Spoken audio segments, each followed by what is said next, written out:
Today, we shall discuss about the basic objects in structured programming. We shall see basically what are algorithms, flowcharts, and pseudocodes. So, the topic is Introduction to Structured Programming. So, what is a computer basically doing? It's an electronic data processing device which takes a program for solving a computational problem P and an instance I of P as input, and the computer can produce the solution for the given instance I as output. Now, to understand what this statement is saying, consider an example.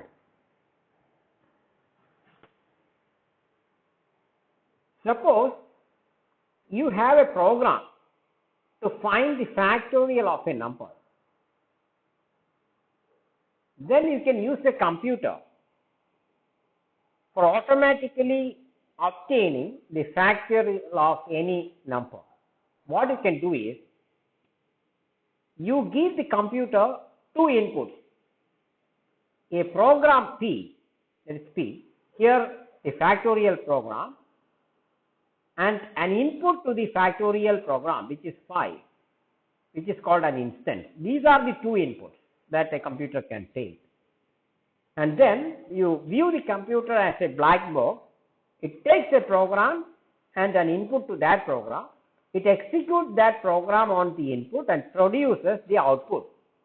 And here 120 is nothing but 5 factorial. So, this is basically what a computer will do on a given program and an instance of that program. And this course is all about programming. So, we need to know what is a program. Given a computational problem, how can you get into a program? So, that is what we want to see today. We want to get a program. Then how will you get a program for a problem? That's what we are going to see. A computer can automate the process of solving a simple or complex computational problem. So, it can automatically find the factorial of a number, for example. And a computer can automatically find the solution with a high speed and accuracy. Suppose your problem is to add 10,000 numbers. You have 10,000 numbers stored in memory. You want to add all the 10,000 numbers. You can have a program and a computer which finds the sum of 10,000 numbers within a second. And the accuracy will be high, depending on what kind of program that you have. But a computer needs to be instructed about how it should process an instance of the problem to obtain the required solution. For example, suppose you want to find the factorial, then the computer must be provided with a sequence of instructions which the computer can execute to find the factorial of the given number, and a finite sequence of statements or instructions which is called a procedure. A procedure which tells a computer how it should process an input to obtain the required solution is called a program. That is, such a program, such a procedure, when represented in a language that a computer can understand, is what is called a program. So, you need to have a procedure, and then you need to represent it in a computer language, then it is called a program. And the general practice is to use a semi-formal representation of the procedure as a pre-representation of a program. Pre-representation means before you write the C program, maybe you are going to write a C program, before writing it, you want to have a semi-formal representation of the procedure. Now, we can try to understand what is a pre-representation of a procedure. Note that performing any computing activity on a computer requires a program describing how the computation can be performed. For example, suppose you want to use the computer to find the factorial of a number. Then the computer needs a program which describes the sequence of steps required to obtain the factorial of a number. So, you need a program finally, and before you develop a computer program, before you write a computer program, you need an unambiguous representation of the procedure to obtain the required solution of a computational problem. Example, suppose you want to find the factorial. So, you need a program. You need to write a program. Then before writing a program, first of all, you should write the procedure to compute the factorial as a semi-formal representation. It must be unambiguous. And different pre-representations are used to describe a procedure. Now, we are going to see three different semi-formal representations of a procedure. First is an algorithm. An algorithm is an English-like description representing a step-by-step procedure to solve a computational problem. This is a statement defining the algorithm. No need to by heart this. Please don't get worried about it. It will be clear only when you learn about example algorithms. Then you can revisit this definition. Another pre-representation is flowchart, which is nothing but a diagrammatic representation of a procedure to solve a computational problem. Okay, don't worry about it. We will see examples and later we can reconsider this definition. And finally, a pseudocode is yet another pre-representation. And what is it? It's a short, readable and semi-formal English-like description of the procedure to solve a computational problem. We will see examples and only then it will be clear. So, even though I am giving the definitions, please don't try to by heart it or please don't get confused about it. We are going to see each of them in detail.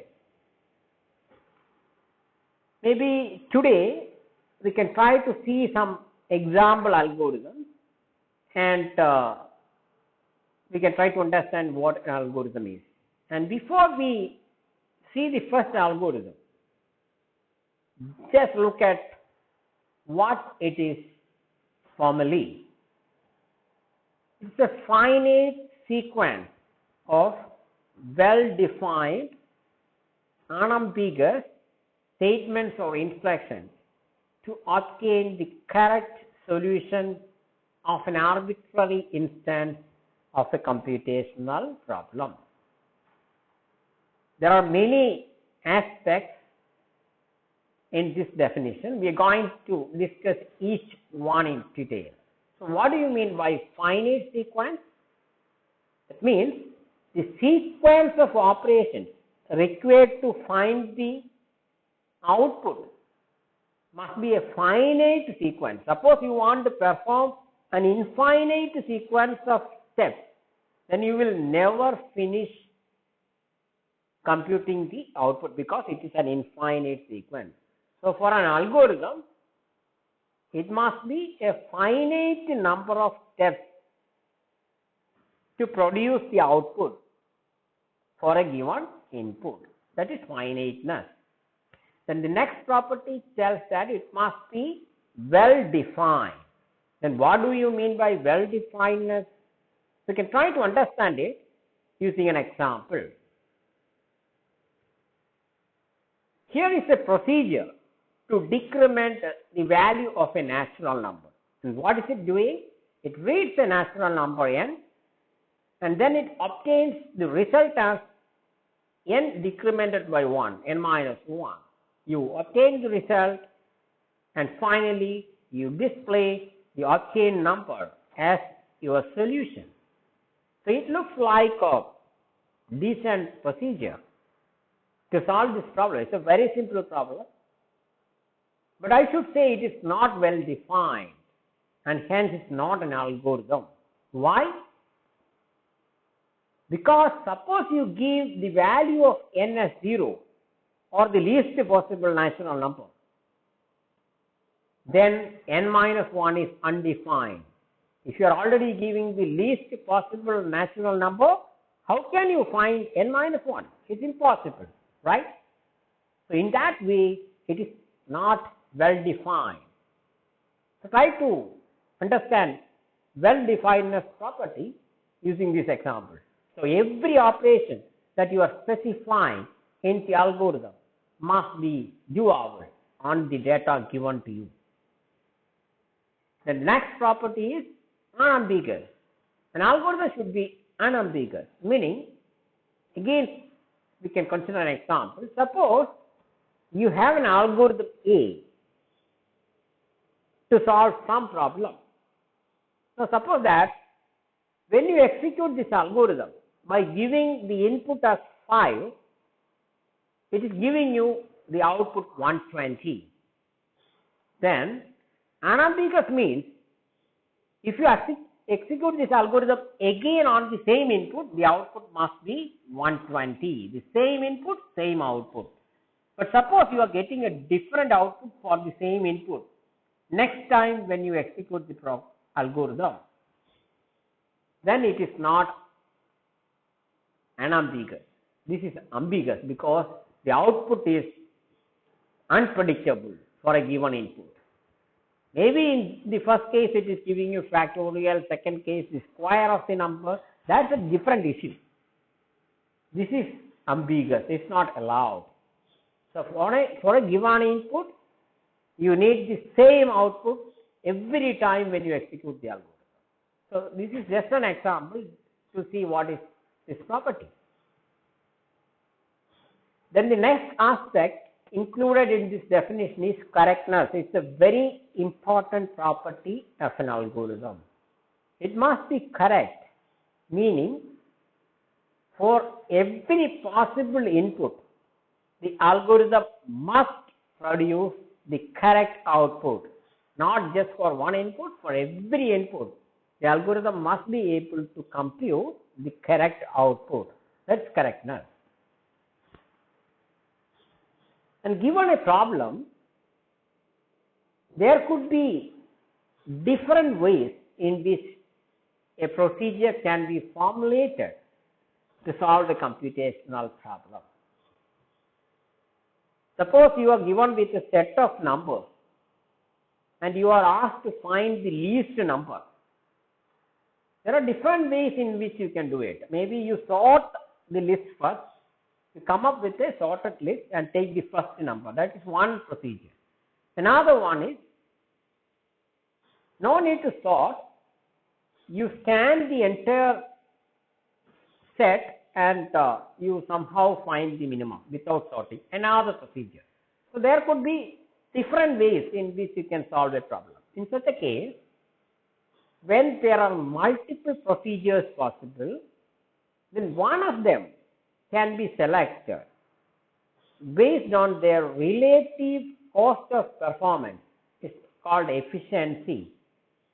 What is the cost of performing that action? And the cost is measured in terms of the compute resources, which are mainly the processor time and memory requirement for executing the algorithm to find a solution. So, if you have many algorithms, select the one which is most efficient, meaning which requires less memory and less time for execution. So, these are the properties of an algorithm. Now, let us move on and look at the first example algorithm, and that's for adding two numbers. We can try to construct an algorithm satisfying all these properties. If you recall from our second lecture, an algorithm always starts with the start statement. The first step is start.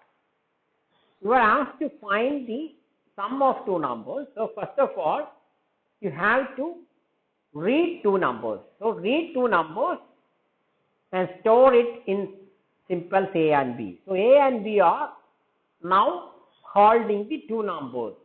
So, after that what you can do, you just add them, perform addition of numbers in the simples A and B and store their result, that is the sum, in the simple C. Now, you obtained the result or solution in C. So, what you can do, as the next step, you display the solution as the obtained sum. That's it.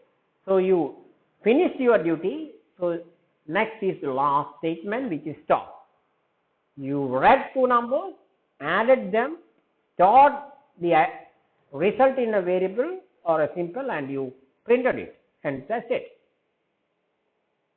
Now, look at another example algorithm, which is to find the largest of two numbers. First step is start, no doubt. Now, here again you have to read two numbers, read and store them in simples A and B. Now, A and B are holding the numbers. Now, you consider the number line. Number line means, I assume that the numbers are natural numbers. Number line means it starts here, leftmost number is the least number, and the rightmost number is, there is no rightmost number because its natural number means infinite. Maybe you have one here, two here, likewise it goes. Now, suppose these two are two numbers, because this is right, this is the right to the other number, this is greater, because in the number line, here means the least number, towards the right means largest number, that's it. So, now you are given these two numbers, you want to know which is the largest number or which is coming right. For that, what you should do, you compare the values in the numbers A and B. Okay, you compare. Suppose the number in A is greater. What's the meaning? A is greater means A is the largest. So, A is coming after B in the number line. Then we have to perform step 4. So, what should be step 4? Now, we found that A is coming after B in the number line because A is greater than B, and hence you can declare that A is the solution. So, in step 4, you display the number obtained in A as your solution. Now, suppose this comparison is failing, that means A is not greater than B. That means B is coming after A because A is not greater than B. Then which is the largest? B is the largest. Then you are asked to perform step 5. What is step 5? Because B is largest, you can just display it. Display the number in B as solution. And these are the two possibilities for this problem. So, you can stop now. There is one part which is not complete. Now, suppose you do step 4, you are already displaying a solution, then there is no need to perform step 5. So, from here you have to jump to the stop statement. So, you say that after this you go to last step. So, this is the second algorithm. We can consider one more algorithm. this is to find the largest of three numbers. First step is start, then you read three numbers into the simples A, B and C. So three numbers are taken. We want to see which is the rightmost, which is this, and you can print that as the largest number. For that, what you should do? First you compare A and B. So you are comparing A and B. Suppose A is greater than B.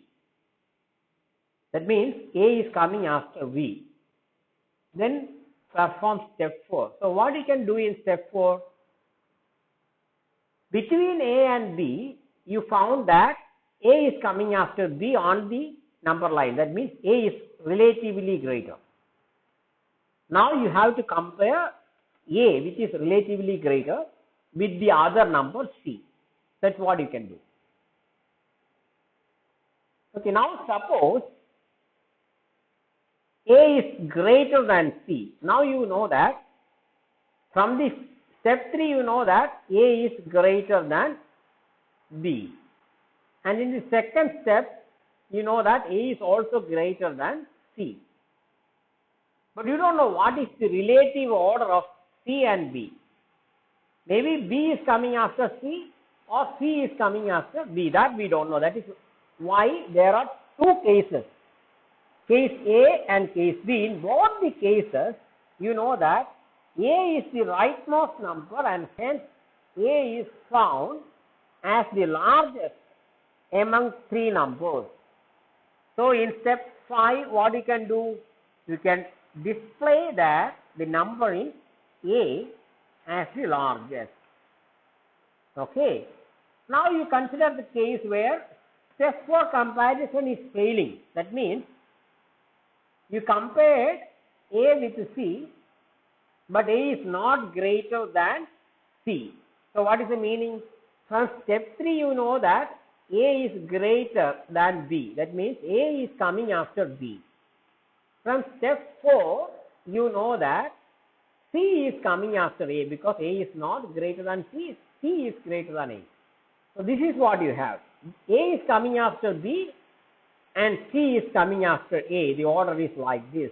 So you found that in this case C is the largest. Okay, so in step 6 you can say that C is the largest number. There are other possibilities. Suppose you fail in the first comparison itself. That means you wanted to see whether A is greater than B, but it is not so. A is not greater than B. So you found that actually B is coming after A, assuming that all numbers are distinct. B is coming after A. This is the only thing you know. So what you should do in step 7? In step 7 now, the relatively larger number, that is B, must be compared with C. That's what you can do. Now you compare the numbers in B and C. Now suppose B is greater than C. That means B is coming after C. In both these cases, B is coming after C. Okay, and from the third comparison, we know that A is coming after B. A is coming after B in both these cases. Sorry, B is coming after A. Here again, B is coming after A. From this comparison, you know that C is coming before B because B is greater than C. B is coming after C. So B is coming after C. Here again B is coming after C. But we don't know the relative orders of C and A, and that is why we have two cases. In one case A is coming after C, and in the other case C is coming after A. But in both the cases we know that B is coming after both A and C, and hence you found that B is greater. So in step 8 you can declare that B is your largest number. So we have almost finished, and so one more case is remaining. Now suppose this is the case. That means from here you know that B is coming after A. B is coming after A because A is not greater than B. B is coming after A. And from this you know that C is coming after B because B is not greater than C. So this is the scenario. Then no doubt C is the largest. So in step 9, we can declare that C is the largest number. Thus you are finishing. And now you note that when you are printing the outcome in step 5 or step 6 or step 8, no need to execute any other statement after that. So after each of these statements, you can go and stop. Go to the step number 10. So in this class, we have defined algorithm, pseudocode and flowchart, and we have discussed in detail about algorithms. In the next class, we can see what are flowcharts. Thank you.